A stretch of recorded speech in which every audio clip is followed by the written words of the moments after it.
بھی قرآن شریف کا مطالعہ کرتا ہوں کبھی بار. آج مجھے ایک آیت میرے سامنے آئی, اچانک آئی.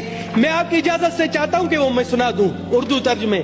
جناب اعلیٰ سورہ نمبر 4 آیت نمبر 75, وہاں کہتا ہے, اور اے مسلمانوں تمہارے پاس کیا جواز ہے کہ اللہ کے راستے میں اور ان بے بس مردوں, عورتوں اور بچوں کی خاطر نہ لڑو جو یہ دعا کر رہے ہیں کہ اے ہمارے پروردگار ہمیں اس بستی سے نکال لائیے جس کے باشندے ظلم توڑ رہے ہیں, اور ہمارے لیے اپنی طرف سے کوئی حامی پیدا کر دیجئے,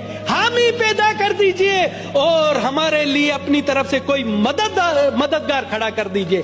سر غیر مسلم ہو کر مجھے جب یہ آیت آتی ہے مجھے شرم آ رہی ہے کہ ہم یہاں پر صرف قرارداد ایئر کنڈیشن ماحول میں, گرم ماحول میں بیٹھ کر رہے, کچھ عملی طور پر کوئی کام نہیں کر رہے. یہ آیات ہے. اور مجھے کسی عالم نے کہا کہ اسلام میں ہے کہ اگر کہیں ظلم ہو رہا ہے تو اس ظلم کے خلاف آپ لڑو. آپ لڑ نہیں سکتے ہو تو اس کے خلاف بولو, آپ بولے نہیں سکتے ہو تو اس کے خلاف دل میں مذمت کرو. تو کیا ہے, کہاں پر ہے وہ چیزیں, مجھے بتائیں.